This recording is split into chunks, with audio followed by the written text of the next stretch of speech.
course, you can't kill me. I'm half human. Look, I wear clothes. I speak English. I'm speaking it right now. Sure you are. Lady and the Tramp shows us that it really is a dog's life. Man's best friend has to deal with crafty cats, uncaring humans, dirty vermin, and even rougher and tougher dogs. While the franchise does not have a big, overarching villain like Captain Hook, it has its share of smaller foes who still often leave a sizable impression. This movie has the distinction of being the first animated Disney feature to be an original story.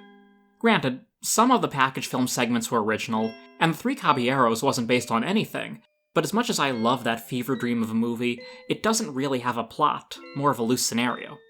The story was first pitched by Joe Grant in the late 30s as a movie about a spaniel named Lady and her owners, known in the final movie as Jim Dear and Darling. While Lady would have a few suitors in the story, a haughty dog from a rich, well-off family and a down-to-earth stray dog, the romance wasn't as much of a focus point. The original conflict was largely about Lady dealing with a pair of Siamese cats that her owner's mother visits with. The cats repeatedly get Lady in trouble, and when her defending her owner's baby from a rat is mistaken as her attacking the child, she is thrown out. Lady's owners quickly realize their mistake and go after her, bringing her home safe and sound. While the story had merit, it seemed a bit too quaint for Walt for being a feature. Walt was inspired by a short story in Cosmopolitan called Happy Dan the Cynical Dog by Ward Greene. He decided that if they could pair Lady with a dog like Dan, they could have a stronger picture on their hands. Having never been able to find a copy of Happy Dan myself, I can't say how much of that story made it into Lady and the Tramp, but enough of the final movie matches up with the earlier drafts to make it count as Disney's first original plot for an animated feature. As it stands, Lady and the Tramp does not have a main villain. In their book, The Disney Villain, animators Frank Thomas and Ollie Johnston rightfully say that the biggest conflicts throughout the movie arise from the dog's inability to speak to their humans and their lower status in society. That being said, the Siamese cats were at least intended to be the main villains, and even though they end up having under 5 minutes of screen time, they still prove to be memorable characters and a real thorn in Lady's side. There's a lot of material with the cats that wound up getting cut. They would be brought in by Darling's mother, Sarah, who was to have been the classic mother-in-law from hell stereotype to Jim Dear. The cats were first shown to general audiences in 1952, 3 years before the movie premiered. The story was published in the first issue of Disney's short-lived Silly Symphonies comic book and was simply titled Lady.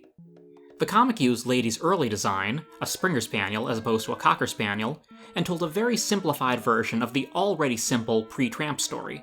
The biggest difference was that Lady never fights a rat, and instead defends the baby when the cats directly torment him. The cats' original names were to have been Nip and Tuck, with Flick and Flack also being suggested. The final movie has them as Cy and Am. Demo recordings of their Siamese cat song has a pair of male vocalists trying the parts, but in the end, they were both voiced by Peggy Lee. Lee also voiced Darling and Peg the stray dog, and co-wrote the film's songs. Sarah, meanwhile, goes from being Darling's mother to Jim Dear's aunt, and acts considerably nicer to both of the adults. She's voiced by Verna Felton, who we last saw in this retrospective as the Queen of Hearts. While Cy and Am are the most openly malicious toward Lady, Aunt Sarah ends up being the one who inadvertently causes Lady the most trouble. Upon arriving, she is immediately distrustful of the dog. Cy and Am slink out and wreck the house in a matter of minutes, making it look like Lady is the responsible party. For extra pathos, the cats pose like Lady has wounded them as well. The last we see of the cats is them gleefully congratulating each other after a job well done. After that, it's Aunt Sarah who insists on getting Lady a muzzle, subsequently losing her, and later calling the pound on Tramp after thinking he was attacking the baby.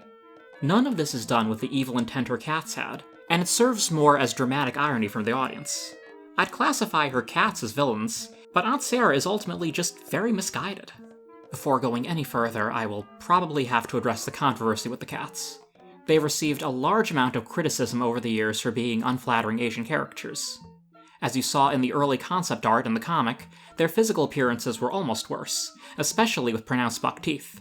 The teeth didn't entirely go away in the final designs, but they're at least less prominent. It's not just their appearances in broken English that's been criticized, though, but perhaps even more so, their portrayal as being sneaky and underhanded, a stereotype very prominent less than 10 years prior to the film during World War II. Granted, most of the characters in the movie are exaggerated stereotypes. Almost every dog other than Lady and Tramp represents some sort of nationality, along with the Italian chefs and the Irish cop. However, all of those characters are either friendly or neutral, with the cats being the only ones mean for the sake of being mean. I can definitely understand why they have been downplayed in recent years. Even in the movie itself, they are present for only 5 minutes or so, and then the rest of the film plays out without them being seen at all. Some concept art has shown the cats hiding in fear of the invading rat at the end, but the scene didn't make it in.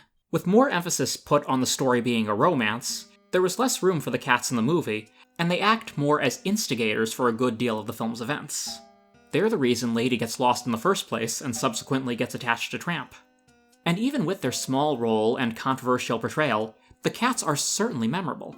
Their song is bound to get stuck in your head, and their antics are pretty fun in a love-to-hate-them kind of way. My favorite gags involve them trying to eat a pet fish. One of the most interesting aspects of Cy and Am is that they never receive any comeuppance. It's not quite as disturbing as the villains in Pinocchio getting away with their incredibly heinous crimes, but it's still probably frustrating for the audience who have come to like Lady at this point. One comic adaptation of the story has Lady at least bite one of the cats on the way out. She's already in trouble and going to get a muzzle at this point, so she might as well earn it. I'll make a note here that for some reason in the comics, Aunt Sarah is drawn looking completely different than she does in the movie. I can understand why that was in the 1952 story, since that's how she looked in the concept art, but the later comics were made after her appearance was finalized. I'm very fond of how the cats are drawn, though, looking appealingly devious, but with even less pronounced buck teeth. Another interesting tidbit I noticed in the comics was in regards to the cats' gender. I always assumed, given their voices, the cats were girls. In at least 2 comics, though, the cats are referred to as male. The worst of the cats' deeds was cut from the movie, along with their soul-redeeming moment. In 1953, Walt Disney commissioned Ward Greene, author of Happy Dan the Cynical Dog, to write a novelization of the then-in-progress Lady and the Tramp. This way, audiences would be familiar with the story when it hit theaters. The Ward Greene novelization is incredibly hard to find, but someone helpfully posted information about it on the website Animation Source. Some details from the book are from deleted or altered scenes, including a slightly different ending. When Tramp kills the rat in the baby's room, he is wrongfully accused of attacking the child because the dead rat is just out of sight. In the novelization, the reason the rat is missed is because the cats creep in and hide it when no one is looking. However, when they realize that Tramp will be put down for what's happened, they quickly reveal the hiding place. Even they know getting someone in trouble is one thing, getting someone killed is completely different. As for Aunt Sarah, I think she's one of the more interesting characters in the movie. She's not a bad person, she's just kind of oblivious. I do have to wonder what her precious cats have gotten away with at her own house. In fairness to Sarah, if you find your infant crying in a trashed room with a strange animal lurking around, you would probably come to the same conclusion too. One plot point that was in the novelization and the comic adaptation was Aunt Sarah being much more remorseful about her mistake after finding the rat. In the comic, she's so startled that she drops one of her cats. And in both versions, she's the one who drives Jim Dear in the car after the Dogcatcher. She even vows to break every speed limit if she has to. I wish this had made it into the movie, where Jim Dear and Darling call a cab instead. To Aunt Sarah's credit in the final film, it's mentioned that she sent the dog some biscuits for Christmas. She's grown to like, or at least appreciate dogs more, just perhaps at a distance. The movie's sequel, Scamp's Adventure, gives the cats even less screen time, but they're at least still present. The movie revolves around Scamp, the puppy that takes after his father the most. The cats only appear briefly, and their biggest moment comes when they try to steal an entire turkey at a picnic, only for Scamp to beat them to the punch. According to the credits, the cats are voiced by Tress MacNeille and Mary Kay Bergman. They never actually speak in the movie, only making cat noises, presumably to make them appear less offensive. I wonder if perhaps their voice actresses had recorded actual dialogue as well that didn't make the cut. Tress MacNeille also voices Aunt Sarah in this movie, who on one hand is rather unconcerned with the family's worries when Scamp goes missing, but on the other hand is appropriately angry when Scamp shows up and ruins the town's picnic. MacNeille would go on to voice both cats in Mickey's House of Villains during the big musical number. In the 2019 remake, Aunt Sarah is played by Yvette Nicole Brown. Her cats are no longer Siamese and are instead Devon Rexes, appropriately named Devon and Rex. Voiced by Nate Wonder and Roman Gian Arthur Irvin respectively, the cats are distinctly male in this version. They are given a new jazzy song called What a Shame as they tear the house apart, taking delight in their destruction with a sarcastic sorry not sorry attitude. Although the song is not as memorable as the original Siamese cat song, the actors are at least having fun with it. The movie downplays most of Aunt Sarah's more sympathetic qualities. Taking a note from the early drafts, she is Darling's aunt and has some animosity with Jim Dear. In her defense, her cats trash the house more thoroughly in this version than they did in the original movie, so she at least has a bit more of a reason to be angry at Lady, even if it's misdirected. Still, she takes no accountability about subsequently losing Lady at the pet store later on, something I feel the original Sarah would have at least owned up to, even if it was in a haughty manner. It should be noted that Jim Dear and Darling retrieved Lady from the pound in the remake, while Aunt Sarah did it herself in the original. Also, with the slight restructuring of the story, Aunt Sarah is more or less kicked out before the incident with the rat. Thus, she doesn't get a chance to see the dog's good side, and will probably not be sending any biscuits come Christmas. Although Lady and the Tramp does not have a franchise the size of the previously discussed movies like Alice in Wonderland or Peter Pan, the movie did have a sizable presence in comic books for a while. Scamp, despite his very short screen time, was popular enough to get a newspaper comic strip that ran for nearly 33 years, and 2 comic book titles that collectively ran for 61 issues. Factor in the Scamp's Adventure sequel, and you have one lucrative puppy. The Siamese cats didn't appear quite as much as you might have expected in the stories, but they still showed up from time to time.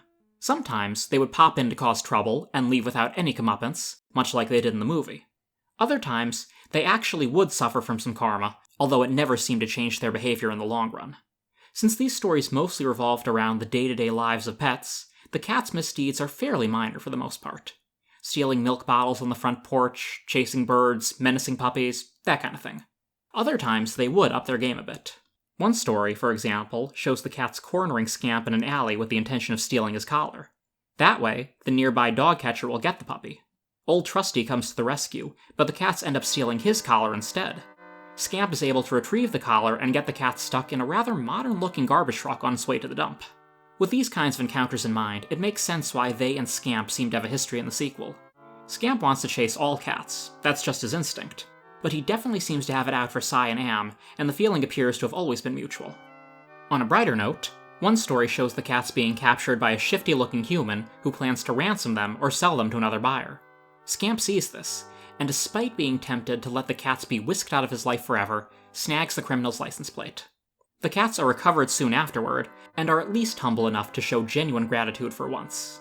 This also scores another point for dogs in Aunt Sarah's eyes, who is more thankful than anyone to have her pets back.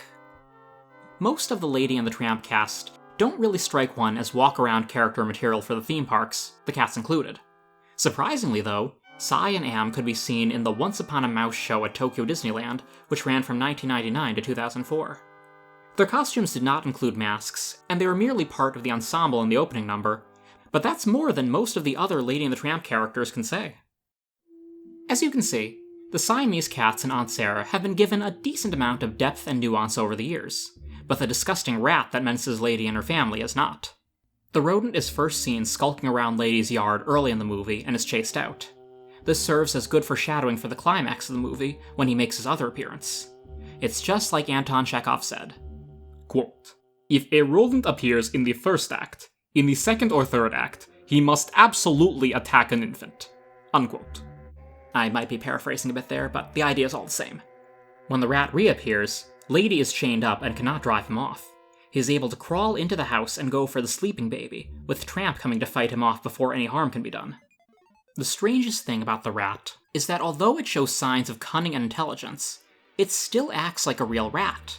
Most of the other animals we see, dogs, cats, beavers, alligators, display the ability to communicate verbally and have downright human mannerisms at times. Is the rat a feral outlier, or does he choose to act this way? This isn't helped by his intentions with the baby being unclear. They're nothing good, I'm sure, but the mystery of just what he was planning makes the whole situation even creepier. The book Mouse Under Glass sheds some interesting light on the rat's development. In a 1945 draft of the story by Cat Palmer, the rat would have been named Herman, and was described as a brash comedy gangster character who was always trying to break into the house.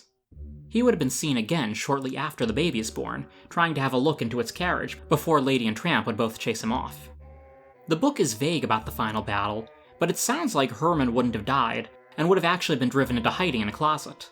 Lady apparently paused at the closet later, but it's unclear if the rat was discovered or not. Tramp would have been saved from the pound when Lady comes down with an illness that the vet describes as a broken heart. It's understandable why Herman was turned into an unnamed rodent. I've only found a little bit of concept art for the comical rat, and he's just too cute to be scary. I will note that this design, which appears to have been by longtime Disney storyman Bill Peet, was later reused in the 1960 cartoon Goliath II. Bill Peet wrote the script and did the storyboards, so it's not too much of a surprise. The rat, now a mouse, is voiced by Paul Frees and torments a herd of elephants. Only little Goliath II, who is the same size as the mouse, is not afraid. Of course, he triumphs over the bully and gains the respect of his herd in the end. A dog may be man's best friend, but they'll make an exception for a certain man, a dogcatcher. Throughout the Lady and the Tramp franchise, dogcatchers have naturally made the lives of dogs difficult. One thing I really appreciated in the original movie, though, was that the dogcatchers were not portrayed as being crazy, dog-hating monsters. They're just guys trying to do their jobs. Although they are exasperated at Tramp's continuous interference and escapes, there doesn't seem to be anything personal about it. Even when they finally do catch him, it's treated more like business as usual rather than some evil victory. One note, the dogcatcher is often heard whistling "Where Has My Little Dog Gone" when we see him. Part of me wonders if this is a reference to the movie M, where the serial killer is always heard whistling "In the Hall of the Mountain King." It's probably not, but I like to imagine it is. The somewhat neutral depiction of dogcatchers was not so in the 2019 remake, where one dogcatcher becomes Tramp's main adversary. Now called Elliot and played by Adrian Martinez, the dogcatcher is completely obsessed with tracking down the Tramp, almost becoming an Inspector Javert-esque character. For whatever reason, Elliot is convinced that Tramp is dangerous. Granted, Tramp is smart and probably a pest to many, but we know he's not dangerous. You could say that would make Elliot's hatred and distrust of Tramp be dramatic irony, but there's never any explanation for why he's so dead set on catching Tramp, aside from wounded pride. And that's fine. It worked in Aladdin with Rasul the Guard's hatred for the street rat, but the movie plays Elliot as firmly believing Tramp is a danger, so that doesn't really work either. Maybe what we need is a prequel that shows Elliot's backstory. One that explains how he came to know and hate Tramp, giving this man who's gung-ho about killing one particular dog a sympathetic, empowering origin. I'm kidding, of course. I never wanted that with any Disney villain. Still, the remake isn't the only movie guilty of this. Scamp's Adventure gives us an unnamed dogcatcher voiced by Jeff Bennett. Bennett also voices Tramp, Jock, and Trusty in this movie, doing an impressive job, and gives the dogcatcher a distinct Don Knotts-sounding voice. He at least has more of a reason to dislike dogs. The junkyard dogs in the movie appear to go out of their way to antagonize him for fun. Still, the way he straight up taunts Scamp as he catches the dog without a collar and refers to his trip to the pound as being one way is pretty nasty. Scamp is practically a puppy, too. Then there's the dogcatcher throwing Scamp in a cell with a dog who could, and almost does, eat the kid alive. The dogcatchers in the original movie weren't that interesting. The plot didn't require them to be, but they were at least professionals. As for other unsavory humans in the sequel, I found some concept art marked Scary Hobo that showed a few scuzzy-looking guys who didn't make the cut. What was their purpose to have been? Your guess is as good as mine. The final group of antagonists we'll be looking at are the many tough alley dogs seen in the movies. A trio of scary-looking dogs chase Lady in the first movie, possibly with the intention of eating her, before being fought off by Tramp.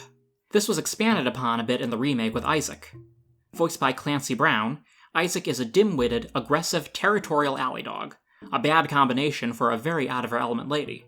Instead of fighting him, Lady and Tramp outwit Isaac by convincing him that Lady has rabies, scaring him away. Scamp's Adventure, meanwhile, has Reggie. Reggie, quite frankly, is not a dog. He is a monster that crawled out of a Don Bluth movie and took up residence in a Disney sequel. Like the alley dogs in the first movie, Reggie does not speak, and instead makes truly horrific barks, grunts, and squeals provided by Frank Welker. Take a listen.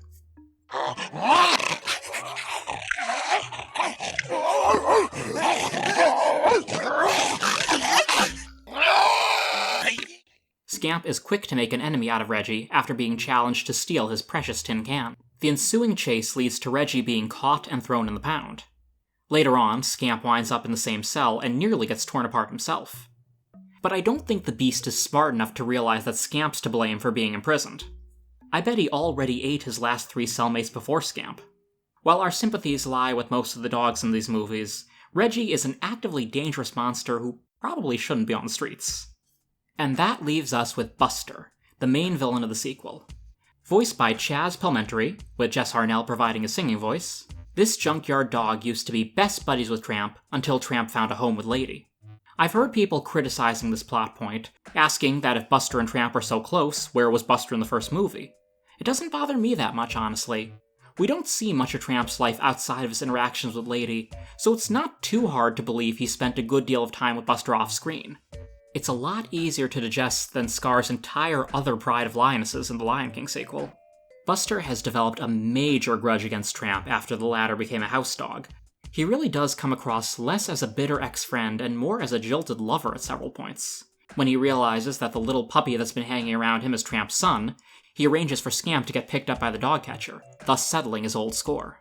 Scamp being Tramp's son isn't the only reason Buster hates him, though. Buster views Scamp as a romantic rival for another junkyard dog, Angel. Of course, Buster never actually has a chance with Angel in the first place, given that she only mildly seems to tolerate his advances. I've heard people talking about how Buster's infatuation with Angel seems creepy, given that she seems considerably younger than him. The film review site Alternate Ending points out that given Angel's history of being in many different houses before becoming a junkyard dog, if you were to do the math, she's probably closer to Buster's age than Scamp's. I was more put off myself by one of the other dogs, an older gal named Ruby, hitting on Scamp. There's not as much to say about the other junkyard dogs, honestly. They're not villains like Buster, they're just really apathetic about everything. Some of that might be Buster's doing, as ever since he cut ties with Tramp, he preaches about how the dogs must always look after themselves only, and no one else. For instance, when Buster uses one of the dogs, Francois, to get Scamp caught, Francois looks a little bit guilty, but then nothing further comes of it. They never show any real concern for Scamp or Angel, nor is there a scene where any of them stand up to Buster themselves or call him out. You could argue that the other dogs ultimately abandon Buster because they've grown tired of his nonsense, but it comes off as more of a, well, let's try something else, spur-of-the-moment decision instead. Them leaving Buster trapped under a pile of junk seems less like any sort of retribution, and more like them taking his lessons on apathy to heart. I have to say, though, I appreciate the Junkyard Dogs getting a ragtime musical number. As great as the original songs were for the first movie, I think they really could have used a bit of ragtime, since it was a popular genre of music around the turn of the century when the story takes place. That wraps up the Lady and the Tramp entry. I had initially thought this would be a shorter video, but I ended up with more to say about the movie than I'd imagined. The next entry probably won't be for another few months, but it's gonna be a big one.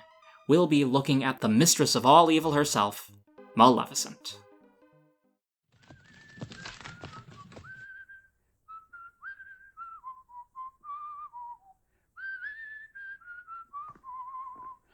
You look so hot as a cat. You too, you little minx. Get over here.